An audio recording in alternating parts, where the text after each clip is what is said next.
Well, good morning everybody and welcome to the Sunday morning show. Welcome to Villamoura. We're on the old course here, 7:48 tee time we've got here this morning, and the golf course is madness around here, as in like there's so many people working and getting the golf course ready.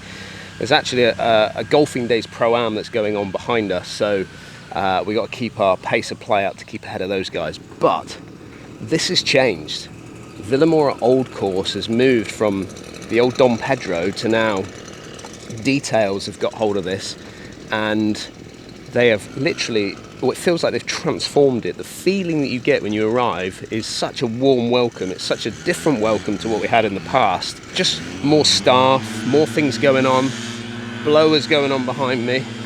But look at that. I mean, just little things like welcoming arrival, you know, new pro shop, coffee on the first tee, everything, well, everything you kind of expect from almost like a 5-star, 4 or 5-star resort facility. So anyway, we're going to get out onto the golf course today. We're going to work you around this week that we've got going on. I'm actually over here mainly with Under Armour.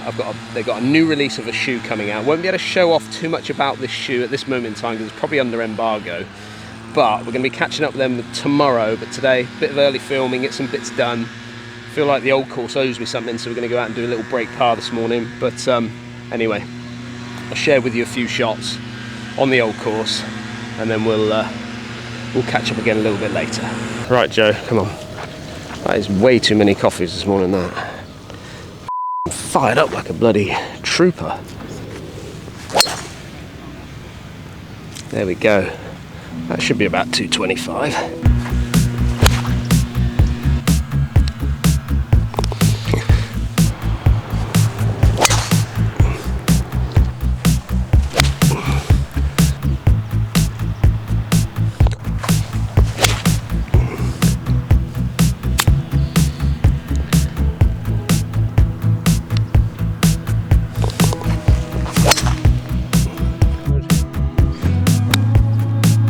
Need that to skip forward if it can.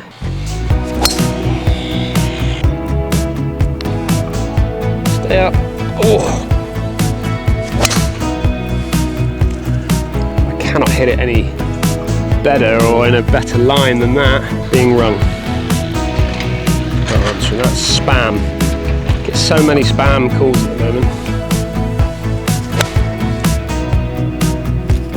Giddy up. Go on, I've just gripped down a bit. Go. Go on then, knuckleball and go. Oh, my knees went. I thought it was going to really drift off to the right hand side there. It's a birdie. Well, what a fun morning that was, trying to do something a little bit different on the golf course. Looking forward to bringing that one to you. Looking forward to bringing you the old course at Villamoura. I came here about 6, maybe 7 years ago, and it was good, you know. It was one of those golf courses where you kind of remember every hole as you kind of go around, and then as you repeat or think about it later on, you can remember those holes, and I always think that's identifies it as a great golf course. However, this golf course has been taken over by a new resort or a new company, and wow, absolutely amazed by the quality of what they've created or been able to create. They've taken away a lot of the shrubbery. You can now see through the trees up towards other greens. They've got new cart paths. They've got TrackMan on the range. They've just done everything to the top spec. But there's a shot that I want to just talk to you about, because in the UK we certainly don't have these types of grasses that we are using or they're working with over here, and one of those is Bermuda. I've worked with Bermuda for a little while because I did a lot of college golf in America. In Florida you get a lot of Bermuda golf, but there's a few little things that you need to think about when you're playing a shot out of Bermuda. Let's go up the fairway here and just show you what I'm talking about. Right, throwing that ball, look at that, straight away. Come in and have a quick look at what has just happened with this golf ball. So I've just thrown that, and you can see how high that ball is. If I just stick my club underneath there, you can see how deep that club is below that golf ball from that position. And the thing with this is that I was noticing this when we were around the golf course, just something I've had to adapt to, but something that I have thought about over the years is if you think about when a ball is sat up, just like it is off a tee peg, A lot of players don't adapt to this situation. They try and dig it out because it's in the rough, and the problem is what happens is because it's sat up, you dig down and your strike performance goes really high on the face. Now the problem with that is that you're going to have areas at the top here which are kind of dead, so the ball speed off the club face is a little bit, well, can be dead off the face, and you'll lose that ball speed. The other thing that you're going to notice is if you do strike it really well, the chances are you have adapted. And what I mean by that is that you've now kind of launched and then hit up on the ball more, sweeping it like you would a tee peg. And the thing that you got to think about is that when you're playing shots, when you're sweeping it more, it means that your angle of attack into the ball is going to come out a little bit shallower, and then you're going to sweep it up. Now that is going to change your spin loft, and what happens then is that as you change your spin loft, the spin on the golf ball is going to be massively reduced. So you end up with these, especially when it's a little bit wet, you end up with these big flyers or shots that come out from the rough that you think, oh my goodness, why has that gone so far? And the reason being is because your spin loft has been taken off, therefore your spin on the golf ball has been taken off, and the ball will fly a lot further. Let me just show you. So I'm going to hit 2 shots for you, one of which I'm going to play like I'm going to dig it out of there, like you might react to this because you're in the rough. And you're going to probably notice that when the ball comes out, let's just hit one and see what happens. Oh, you can hear it's quite hard off the face, and that golf ball has gone absolutely nowhere because it's so dead off the top of the club. So now what I'm going to do is I'm going to react to this like some of you might, and I'm going to get the sense that I'm going to sweep it more off the top. Now I'm probably going to end up shallowing out a little bit, so I might get a little bit more draw with this, but we're going to give it a go and just see the result of both of these shots. So there you go. Absolutely like miles. Probably just short of the green. I'm a good 200 plus yards away from where we are back here. Let's just head up now and just show you kind of what happened with those 2 shots. So here we have it. Here is the shot that I hit, which was digging it out with that 5-iron, hitting it high on the face, coming out really dead, and actually it felt like it really hurt my hands as it kind of come off, so there's no sort of forgiveness at the top of that club. However, it's 28 paces, so 28 yards to go further up, probably closer to 32 yards because it's slightly more uphill. So you got to think that the difference between the strike off the top of the face with no ball speed compared to one that's off the lower but a little bit more sweepy, taking the spin off it 28 yards. I mean, what's that? That's nearly 2 to 2.5 clubs longer from knowing how to deal with that rough or knowing not how to deal with that rough. We'd like to hear though down in the comments, is that something that you consider when you're playing out of rough when it's sat up or sat down compared to Bermuda when you come away on holiday?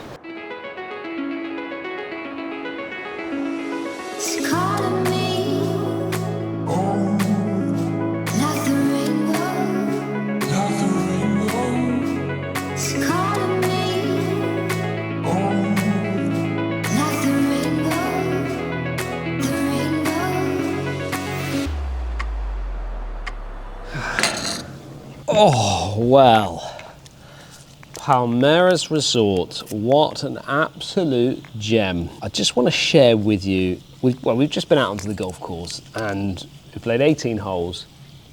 We've had a busy few days here. I've got some great footage.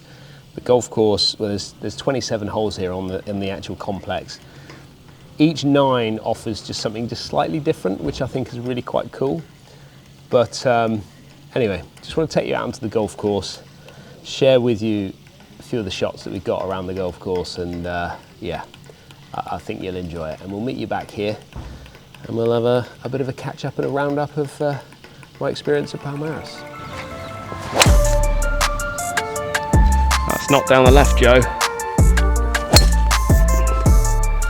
I mean, I can't hit it any better than that, Joe, to be honest with you.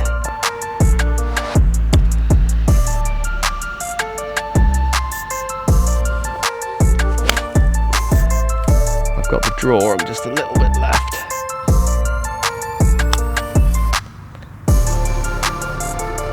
Like that, really.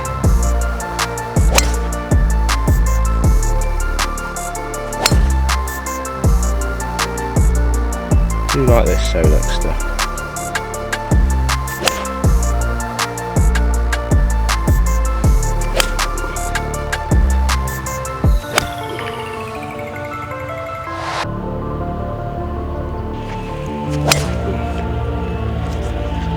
cutting, baby. Keep cutting, baby. Keep cutting, baby. Well, that was pretty cool, wasn't it? So we've had a few days here now at the Palmares Resort because I've been over here with Under Armour. Been doing some filming for them because they've got a brand new release of a new shoe which is not going to be out until February 2026, so after the PGA show, which will be taking place. They'll probably launch a little bit of a teaser for it over in the over at the PGA show. But just taking kind of, you know, we're taking the Drive Pro shoe through to another level again now. I can't talk too much about the actual shoe itself, but the experience that we had here with all the media guys from the UK and Europe, kind of like the big players, let's say in the media space, they came over to obviously test the product, put it through its paces, get a bit of a flavour of it, get an understanding of the tech behind it. So then when they come to do their reviews on it or do their reports on it, they've got a little bit more information, but they've also had the opportunity to take it onto the golf course and get a feel for it, which I've got to say, coming from the previous shoe into this new shoe, I'm excited to see kind of, well, what the end result of it will be and the sales of it, because I think it's going to be a little bit game-changing. I know that's a big word that is used and thrown around a lot in the golf world, but I do feel like it's going to be quite a game-changing situation for Under Armour. And finally, the sun has actually come out today because it's been a little bit cloudy in the mornings up here with a little bit of rain. However, as soon as the afternoon hits, look at what we get, absolutely stunning. They're doing a lot of work around this golf course. Lots of kind of hotels going up, lots of property going up. I didn't realise this golf course is 50 years old now. Got kind of like all the flags that go around the golf course itself that are sharing that, well, milestone, isn't it? You know, anytime you get to a point of that, it's pretty cool. But this golf course has been taken over, or this resort has been taken over by a company called Details, and that's who we're here with on this particular trip, and they are taking it to another level. They really are. They're bringing it, they're really taking it on, really sort of focusing probably on the US market, UK market, trying to bring people out here to experience kind of high-end, I suppose, high-end golf with high-end hotels, and live the dream, basically, which is kind of what you would do if you were out and around here. Got links golf courses down the bottom here, and then you've got more of, like, I would say, more sort of traditional style, kind of resorty type Portuguese golf courses out on the front 9 holes, should we say. But all in all, my first experience of being here, I absolutely loved the place. And it's difficult not to fall in love with that view, isn't it? But the one thing that we were discussing out on the golf course, and, you know, Palmares is a resort course, but ultimately it's got championship tees, which is what I've gone off today. And throughout the Under Armour trip, we had the guys going out the yellow tees, but the difference between going from the yellow kind of resort tees to then the back tees on the white was amazing, a huge difference. And I think that's what, I mean, I say this a lot, don't I, whenever I come away on my trips. I'm always sort of saying, you know, come and enjoy yourself, come and play off tees which are gonna work for you, that you can enjoy yourself but also have the experience of the challenge of the actual golf course itself. The back tees for me, I mean, yeah, you'd probably argue that possibly I'm a PGA professional and a scratch golfer off of probably around 6,500 yard golf course, but you get me to like 7-1, 7-2, and if I can sort of shoot, well, anything I think between 2 over and 5 over, I think that's probably about kind of where I would be. But yeah, so whenever you're coming out to these places, on your trips, on your travels, just make sure you pick the right tees to go off and enjoy yourself. Anyway, I've got to finish off my coffee. Joe's doing some footage back in the bar there. We're going to get that tidied up, and then I will see you back at the hotel where we're staying for our last night before heading back to the, I believe, rainy UK. That mousse was the nicest mousse I've ever had in my life. Tell you what, the brownie wasn't half bad either. Oh, well, that is another week done. Joe, this is your first adventure, isn't it? It certainly is. On a trip abroad. This is Joe's first trip abroad, everybody. So well done, Joe. Not my very first. Oh no. He has. I mean, he's travelled the world, but you haven't actually. You did go travelling, didn't you? Did go travelling, yeah. Yeah, but this is your first experience of a actual DHG, so we call it adventure. Filming a week abroad, yeah. Tell me a highlight. What is the highlight of the week for you? Or actually, I got a better question. Right? Go on. What is something that the audience would love to know, but they don't know from what we get up to on a trip like this? What's like a serious little behind the scene nugget that nobody knows about on a trip like this? I feel like the obvious one is how long the days are. Obviously from social media posts, everyone probably thinks we're just out here for a complete jolly. And don't get me wrong, it has been incredible. The hospitality, the resorts, the courses, the food, everything's been incredible since we've been out here. But I would say the one thing that probably the people don't realise is how full on it is. So I think we probably haven't had a morning where we've not had an alarm past like 6:30 in the morning, and most of the time we're out filming till 5, 6. I think the first 2 days we were out till like 7 p.m. filming until it got dark. So yeah, I'd probably say that really long days, but also extremely rewarding. We've both met some great people in the industry this week, and we've been at a really exciting launch event. Obviously we can't say anything more about that at the moment, but it's been incredible. So yeah, it's been a great trip all round, really. I think you're absolutely spot on. It's something we don't really talk about, to be honest, because it's not really work for a lot of people. So it's it's just you've got to showcase. The facts are you've got to showcase that you're having a good time. Nobody wants to see YouTubers or people that are making videos looking grumpy because they're tired or whatever. You've got to make sure that you're out there and you're showcasing it in the best light that you possibly can. And that's ultimately what it's all about. And rightly so, you know. So I've got a question for you. Okay, love it. And that is, what would you say your highlight of this trip has been? I know what my biggest negative of this trip's been. Do you want to know that? Go on. You want to know what that is? We'll have that as well. My freaking iPhone. Honestly, like I know my iPhone's a little bit older now because this is an iPhone 14, and I'm sure many of you out there have got older iPhones than I've got. But it is spent all week with this thing plugged into it because I don't know what's happened. It's like it's just I think I've done like an update. And that update has gone to a point with my phone where it's just taken it to a level that it cannot keep up with. And now all I've done all week is charge the phone constant. I've had it off for most of the week because I can't. It just dies, and I need to get Ubers. We've had so many Ubers that I've had to sort of keep it. I was charging it in the back of Matey's Uber today. Anyway, the highlight for me, honestly, the jewel in the crown, that's the highlight for me. You know, I have these little soft spots for golf courses around wherever I go. Like there's one or two that sort of stand out to me. Trevose is a soft spot for me. Trevose has always been a soft spot for me because I just love the way they've pumped money back into it, and I've got to know the owners so well, and you know, it just seen it grow time after time. But the old course at Villamora, I mean, everybody knows that it is the little, you know, jewel in the crown, should we say? But it was getting tired. Like the golf course was getting tired, and in a way, it was quite.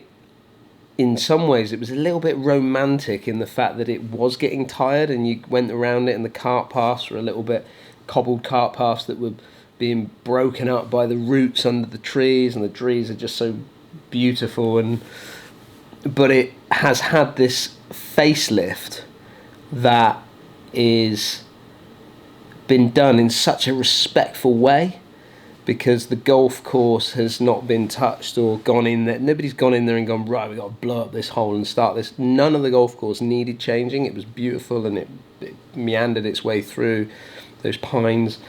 but the clubhouse has been so tastefully done, and the welcome that you have is just world class, and absolutely rightly so for that venue. So that, even though the hotels and everything else that we've done, and Palmeiras has been amazing, and seeing obviously Under Armour and doing what we've done, and watching you as well, watching Joe develop as a videographer as he's gone through the whole week, it's great. But like for me, the highlight is the old course, without a shadow of a doubt. But I do think that's enough rambling for one night, Joe. We've just been for dinner. We've like we say, we've had an amazing trip here. I just want to take this opportunity to thank you guys down there for supporting the Locker Room Golf first outing from last week.